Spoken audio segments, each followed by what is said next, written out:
बीते कुछ दिनों से जम्मू कश्मीर में दो सिख समुदाय लड़कियों के कथित जबरन धर्मांतर का मुद्दा गर्माता जा रहा है। इसे लेकर जगह जगह सिखों की तरफ से प्रदर्शन किया जा रहा है। लेकिन वहीं अब इस बीच अगवा हुई मनमीत कौर का वीडियो सोशल मीडिया पर सामने आया, जिसमें वह इस मामले पर अपनी सफाई देती है और बहुत सारी बातों से पर्दा उठाती है। जो वीडियो सोशल मीडिया पर वायरल हो रही है, उसमें मनमीत कौर कहती दिखाई दी कि उसने अपनी मर्जी से धर्म परिवर्तन किया। उसने इस संबंध में जो भी किया है वह सब कुछ अपनी मर्जी से किया, इसके लिए उस पर कोई दबाव नहीं था। तूल पकड़ते इस मामले पर आखिर मनमीत कौर का क्या कहना है, आइए आपको भी सुनाते हैं। जैसा कि आप लोग देख रहे हैं, 2-3 दिन से एक वीडियो वायरल हो रहा है जिसमें सिख कम्युनिटी कह रही है कि हमारी 2 बच्चियां दनमीत और मनमीत मिसिंग हैं। जिसमें मनमीत को तो ये वो बोल रहे हैं कि उन्होंने मनमीत को रिकवर कर लिया है और दनमीत जो है, दनमीत स्टिल मिसिंग है। अभी भी दनमीत को हमें दिया जाए। और उनकी जो स्टेटमेंट हुई है वो गन पॉइंट पे हुई है, बल्कि ऐसा कुछ भी नहीं है। दनमीत मैं हूँ, मेरा मसला आज का नहीं है। मैं 2012 में कन्वर्टेड हुई हूँ। 2014 में मेरे निकाह हुए हैं मेरे बैचमेट मुजफ्फर के साथ, जो मेरी और उसकी रजामंदी से हुए हैं। उसके बाद 6 जून 2021 में अपने घर से निकली। मैंने अपने घर में कॉल भी किया कि मैं अपनी मर्जी से निकली हूँ, मुझे ढूंढना नहीं। और विद इन 2 घंटे में पुलिस ने मुझे लोकेट कर दिया और सदर पुलिस स्टेशन बागात ले आए, जिसमें ऑलरेडी पूरी सिख कम्युनिटी और मेरी फैमिली वहां पर थी। उसके बाद एसएचओ ने मेरा स्टेटमेंट लिया, जो मेरा स्टेटमेंट सिर्फ ऑरल ले रहा था। मैंने उसको ये बोला, आप मेरा स्टेटमेंट रिटन कीजिए, आप जो मैं बोल रही हूँ आप रिटन कीजिए। मैं उनको ये बता रही थी 2012 में मैं कन्वर्टेड हुई हूँ, 2014 में मेरे निकाह हुए हैं, मेरे डॉक्यूमेंट्स हाई कोर्ट के हैं, आप एक बार डॉक्यूमेंट्स चेक कीजिए मेरे। और इतना सब कुछ सुन के भी लड़के को लॉकअप में डाला गया था, उसके ऊपर एक्ट्स और चार्जेस लगा दिए गए थे। मैं उनको बार बार बोल रही थी कि मेरा 2012 में कन्वर्टेड हूँ मैं 29 ईयर ओल्ड गर्ल हूँ। मैं एक छोटी बच्ची आपने पकड़ के नहीं लाई कि आप मुझे मेरी फैमिली की ओर हैंड ओवर कर रहे हो। वो उन्होंने मेरी फैमिली को बिना कोई मेरी स्टेटमेंट रिटन किए हुए मेरी फैमिली को मुझे दे दिया। मैं बार बार उनसे ये कह रही थी कि प्लीज आप मेरे डॉक्यूमेंट्स देखिए। उन्होंने मेरे डॉक्यूमेंट्स चेक भी किए, स्टिल उन्होंने मेरी फैमिली को मुझे हैंड ओवर कर दिया। और उसके बाद ही नेक्स्ट डे 7th को मेरी फैमिली मुझे यहाँ से जम्मू ले गई। और जम्मू जाते ही क्या हुआ, जम्मू जाते ही वो लोग मुझे पंजाब ले गए। पंजाब में मेरे को अलग अलग फेडरेशंस मिलने आ रहे थे, वो मेरे को ब्रेन वॉश कर रहे थे। वो वहां पर मेरे को ये समझा रहे थे कि आप जो स्टेटमेंट है वो अगेंस्ट देना, लड़के के फेवर में नहीं देना। मैं वहां पर भी सबको यही बोल रही थी कि लड़के ने मेरे को कोई किडनैप नहीं किया है, मैं अपनी मर्जी से आई हुई हूँ। हमारे पास हाई कोर्ट के डॉक्यूमेंट्स है, आप वो देख सकते हो। लड़के के ऊपर जो भी एक्ट्स लगे हैं वो बेसलेस हैं, फॉल्स हैं, क्योंकि ये सब मेरी रजामंदी से हुआ है। हमारे जो डॉक्यूमेंट्स है वो हाई कोर्ट के डॉक्यूमेंट्स हैं। इतना सुनने के बाद भी उन्होंने मुझे कहा नहीं, ऐसा नहीं हो सकता है, हम आपको उनके पास वापस नहीं भेज सकते हैं। मैं उनको बार बार कहती थी आपने कोई 16 साल की बच्ची पकड़ के नहीं लाई है, मैं एक मैच्योर गर्ल हूँ, मैं एक एजुकेटेड गर्ल हूँ। इतना सुनने के बाद भी वो मुझे यही थ्रेटनिंग दे रहे थे कि अगर आपने ऐसा स्टेटमेंट वहां पर दे दिया जो स्टेटमेंट लड़के के फेवर में होगा, तो हमारे शूटर्स वहां पर बाहर आपका वेट कर रहे होंगे, आपको निकलते ही शूट कर दिया जाएगा, या तो वैसा नहीं अगर हम करेंगे एसिड अटैक तो आप पे हो जाएगा, या हम उनकी फैमिली पे एसिड अटैक कर देंगे। वो मुझे थ्रेटनिंग सीधे दे रहे थे मेरे फेस पे। उसके बावजूद भी मैंने उनको कोई वीडियो नहीं दिया। वो मुझे कह रहे थे आप हमें अपना वीडियो दीजिए, वो वीडियो हम कश्मीर में दे देंगे, कश्मीर का जज उस वीडियो पे अपनी जजमेंट दे देगा। लेकिन मैं उनको कह रही थी ठीक है, वीडियो तो मैं नहीं दूंगी।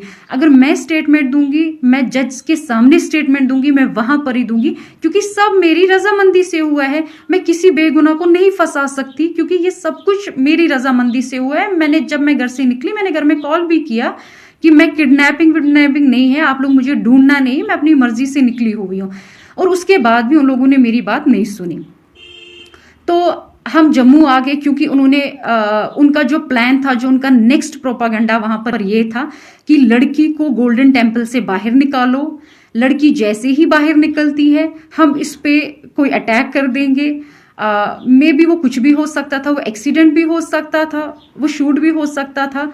तो उसके बाद हम एक पोस्टमार्टम रिपोर्ट देंगे, जिस पोस्टमार्टम रिपोर्ट में हम ये मेंशन करेंगे कि एक सडन डेथ हुआ है, इस लड़की का हार्ट कोलैप्स हो गया है, या इसको ब्रेन हैमेज हो गया है।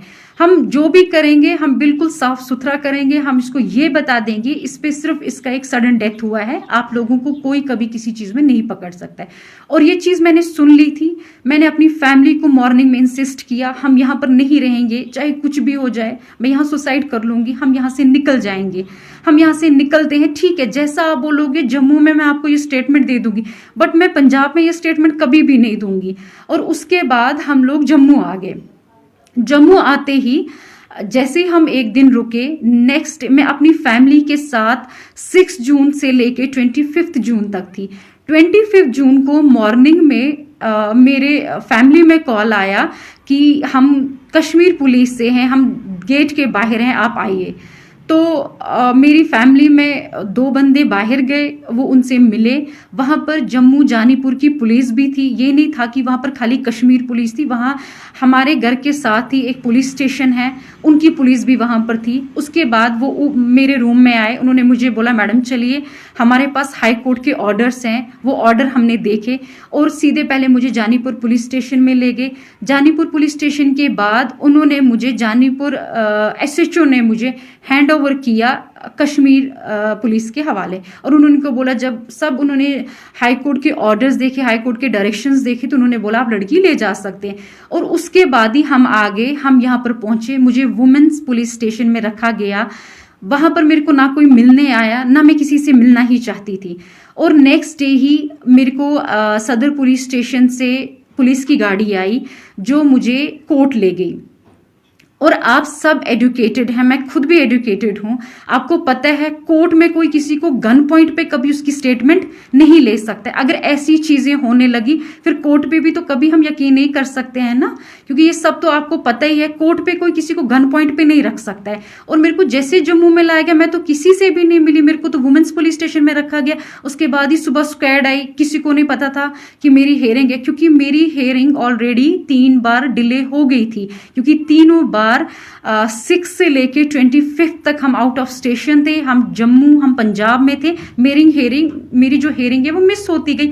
हाई कोर्ट के डायरेक्शन से मुझे यहाँ पर बुलाया गया, मुझे कोर्ट तक पहुंचाया गया। कोर्ट में जज साहिबा के सामने मैंने अपनी स्टेटमेंट दी, जिसमें मैंने उनको ये बताया है कि ये सब मेरी रजामंदी से हुआ है। मैं 2012 में कन्वर्टेड हूँ, 2014 में मेरे निकाह हुए हैं मेरे बैचमेट के साथ। उसके ऊपर जितने भी एक्ट्स एलिगेशंस हैं वो बेसलेस हैं, वो फॉल्स हैं। और उन्होंने मेरी स्टेटमेंट सारी रिटन रिकॉर्ड कर दी। तो आप सब भी ये जानते हैं कि अगर जज के सामने भी कोई किसी को गन पॉइंट पे रख सकता है तो हम तो किसी पे यकीन नहीं कर सकते हैं। आप सब तो जानते ही हैं ना, सबके फैमिली मेंबर्स किसी का कोई कोर्ट में होगा, सब इसमें जानते हैं कि जज के सामने ये चीजें नहीं हो सकती हैं। अगर ये चीज होनी होती है तो पहले ही हो गई होती, फिर तो ये मुझे आराम से यहाँ पर ला सकते थे अगर मेरी स्टेटमेंट ऐसी होनी होती। और जज के सामने ऐसा कुछ भी नहीं होता है, ये आप सब वेल नोइंग और वेल अवेयर हैं। और मैं एक एजुकेटेड गर्ल हूँ, मेरे को पता है मेरे राइट्स क्या हैं क्या नहीं है। सो प्लीज आप इसको एक रिलीजन का मसला मत बनाइए, एक पॉलिटिकल इशू मत बनाइए, एक माइनॉरिटी किस्सा मत बनाइए, क्योंकि जो चीज अपनी रजामंदी से होती है इसको माइनॉरिटी में मत लाइए। क्योंकि मैं अपनी मर्जी से कन्वर्टेड हुई हूँ। और प्लीज मैं सबसे ये बोल रही हूँ कि ये 2 दिन और 3 दिन का मसला नहीं है, 2012 का मसला है। मेरे डॉक्यूमेंट्स पूरी सिख कम्युनिटी के पास है इस टाइम पर। मुझे समझ नहीं आ रहा है वो ये क्यों बोल रहे हैं गन पॉइंट पे रखा गया है। हम कोई छोटे बच्चे नहीं है, मैं कोई छोटी बच्ची नहीं हूं, मैं 28 ईयर्स ओल्ड गर्ल हूं। मेरे को कौन गन पॉइंट पे रख सकता है? ऐसा है कि ऐसा भी होने लगा, गन पॉइंट पे स्टेटमेंटें होने लगी, फिर तो मुझे लगता है हर एक स्टेटमेंट ऐसी होनी चाहिए। ऐसा कुछ भी नहीं है, मेरी हर स्टेटमेंट जो है वो मेरी रजामंदी से हुई है। मेरे को कोई दबाव किसी का नहीं था, किसी का भी मेरे को। इनफैक्ट अगर दबाव मुझे दिया गया वो मेरे को बाहर दिया गया कि अगर आप कश्मीर में आपने लड़के के फेवर में कोई भी स्टेटमेंट दी, हम आपको जिंदा नहीं रखेंगे, आप पे अटैक होने वाला है, उसकी फैमिली में होने वाला है, उसके ऊपर हो जाएगा। लड़के को हम कभी सेंट्रल जेल से नहीं निकलने देंगे। यहाँ पर तो वैसा मेरे को कोई थ्रेटनिंग नहीं था, मैंने तो फ्रीली अपनी सारी स्टेटमेंट यहाँ पर दी है। और प्लीज मैं आप सबसे ये बात बोलती हूँ, इसको प्लीज रिलीजन को बीच में मत लाइए, माइनॉरिटी को कम से कम बीच में मत लाइए, क्योंकि ये माइनॉरिटी का किस्सा नहीं। आप लोग प्रोपेगेंडा बना रहे हो, माइनॉरिटी में ऐसा हो रहा है वैसा हो रहा है, ऐसा कुछ भी नहीं है। मेरे को अपने राइट्स पता है, मेरे राइट्स क्या है। सो प्लीज आप ये चीजें मत इसमें कीजिए, माइनॉरिटी के बीच में मत कम से कम लाइए कि माइनॉरिटी को देके हमारी बच्चियों के साथ ऐसा हो रहा है वैसा हो रहा है, क्योंकि बच्चियां बच्ची नहीं है। जो बच्ची 28 ईयर्स ओल्ड गर्ल है उसको तो सुप्रीम कोर्ट के ऑर्डर्स हैं, वो अपने राइट्स खुद चुन सकती है, right to religion, right to marriage, ये तो आप सब नोएंगे इस बारे में। सो प्लीज रिलीजन के नाम पे ये दंगे फसाद मत करवाइए, ये डिमांड मत कीजिए वो मिसिंग है। मैं कोई मिसिंग नहीं हूं, मैं जहां पर हूं मैं अपनी मर्जी से हूं और मैं बहुत खुश हूं। सो प्लीज इसको रिलीजन का नाम और माइनॉरिटी का नाम मत बताइए। मैं कोई छोटी बच्ची नहीं हूं जिसको बोल कर ये करके ये चीज कराई जाए। फिर तो मैं अपनी फैमिली के साथ पूरा 25 डेज थी, जिसमें उन लोगों ने मेरी 3 हियरिंग्स मिस हुई हैं यहाँ पर, और 4th हियरिंग में जब हाई कोर्ट के डायरेक्शंस थे तब मैं यहाँ पर पहुंची हुई हूँ। सो प्लीज आप इसको माइनॉरिटी का किस्सा मत बनाइए, इसको इतना बड़ा पॉलिटिकल इश्यू मत बनाइए। जो चीज अपनी रजामंदी से हुई है उस चीज को प्लीज आप लोग पॉलिटिकल इश्यू और रिलीजन इश्यू मत बनाइए। Okay, thank you. बता दें कि ये वीडियो उस समय सामने आया जब सिख संगठन की तरफ से इस मामले को लेकर जमकर विरोध प्रदर्शन किया जा रहा है। एक तरफ जहां ये आरोप लगाया गया कि 2 सिख लड़कियों को श्रीनगर में बंदूक की नोक पर अगवा किया गया और फिर उम्र दराज लोगों से उनका निकाह कर दिया गया, तो वहीं दूसरी तरफ मनमीत कौर का वीडियो सामने आना भी बहुत सारे सवाल उठाता है। जानकारी के मुताबिक अगवा की हुई लड़कियों में से अभी एक लड़की को सिख समुदाय के हवाले कर दिया गया है, हालांकि दूसरी अभी भी धर्म परिवर्तन करवाने वालों के पास है। लेकिन इस बीच मनमीत कौर खुद सामने आती है और इस बात पर मुहर लगाती है कि उसने खुद अपनी मर्जी से ही धर्म परिवर्तन किया, इसे लेकर उस पर किसी का कोई दबाव नहीं था। हालांकि इस वीडियो पर आपका क्या कहना है हमें कमेंट करके बताना ना भूलें।